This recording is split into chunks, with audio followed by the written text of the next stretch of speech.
Amerika Birləşmiş Ştatları prezidenti Donald Trump'ın çoxdan gözlənilən yeni gömrük tariflərini açıqlaması yaxşı qarşılanmayıb. Belə ki, tarif səbəbindən dünyada birjaların çökməsi nəticəsində milyonlarla investor pul itirib. Pul itirənlər arasında dünyanın ən varlı adamları siyasına başçılıq edən Amerikalı milyarderlər də var. Bloomberg Milyarderlər İndeksində ilin əvvəlindən görünən zənginlərin sərvətindəki çökmə son 2 günün çöküşünə əlavə olunduqda dünyanın ən zənginləri arasında yalnız bir adamın qazanc əldə etdiyi görünür. Hətta prezident seçkiləri ərəfəsindən Trump'ın dəstəkçisi olan Elon Musk belə tariflərə qarşı çıxıb. Musk prezident Donald Trump'ın siyasətinə zidd olaraq Birləşmiş Ştatlar və Avropa İttifaqı arasında azad ticarət zonasının yaradılmasına çağırış edib. İş adamı həmçinin qeyd edib ki, Avropa İttifaqında hərəkət və məşğulluq azadlığı Birləşmiş Ştatlara da şamil olunmalıdır. Bütün bunlardan əlavə ölkədə Trump'a qarşı kütləvi etirazlar da başlayıb. CNN nəşrinin verdiyi məlumata görə Birləşmiş Ştatların 50 ştatında 1200-dən çox etiraz aksiyası keçirilib. Onlar hazırki administrasiyanın üzvlərini tənqid edən şüarlar səsləndiriblər. Baş verən hadisələr isə ya Trump'ın tətbiq etdiyi tariflərə yenidən baxması, ya da ölkənin bir qədər də bataqlığa sürüklənməsi ilə nəticələnə bilər. ABŞ bazarında ithal olunan məhsulların qiymətindəki kəskin bahalaşma,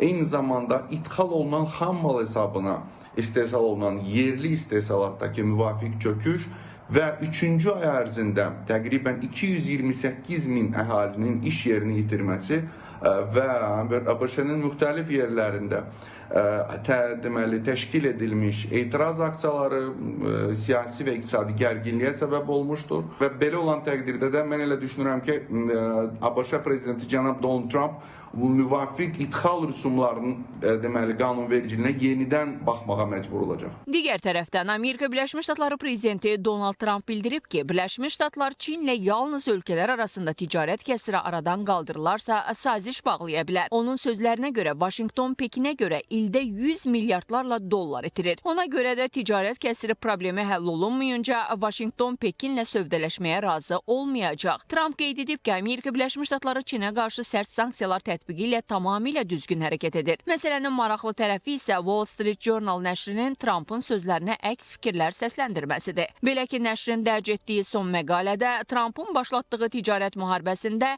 Çin lideri Xi Jinping'in qalib gəldiyi qeyd olunub. Məqalə müəllifləri hesab edirlər ki, Birləşmiş Ştatlar Avropa ölkələrini Çinlə iqtisadi əlaqələri zəiflətməyə inandırmaq üçün illər sərf edib. Lakin indi Birləşmiş Ştatlar prezidentinin hərəkətlərinə görə onların Pekinlə təmaslarını bərpa etməsi an məsələsidir. Bundan əlavə Çin anti-Amerika Birləşmiş Ştatları əhval-ruhiyyəsi artmaqda olan Asiya ölkələri üçün alternativ tərəfdaşa çevriləcək. Və Çin də cavab olaraq Amerika Birləşmiş Ştatlarına 34% tarif qoyub. Bu tarif nadir torpaq metalların, mineralların qadağasıdır. Geosiyasi olaraq isə Çin ABŞ-ın müttəfiqləri ilə birləşə bilər. Hal-hazırda Amerika Birləşmiş Ştatlarının Avropa İttifaqı ilə arasında çox güclü gərginliyi var.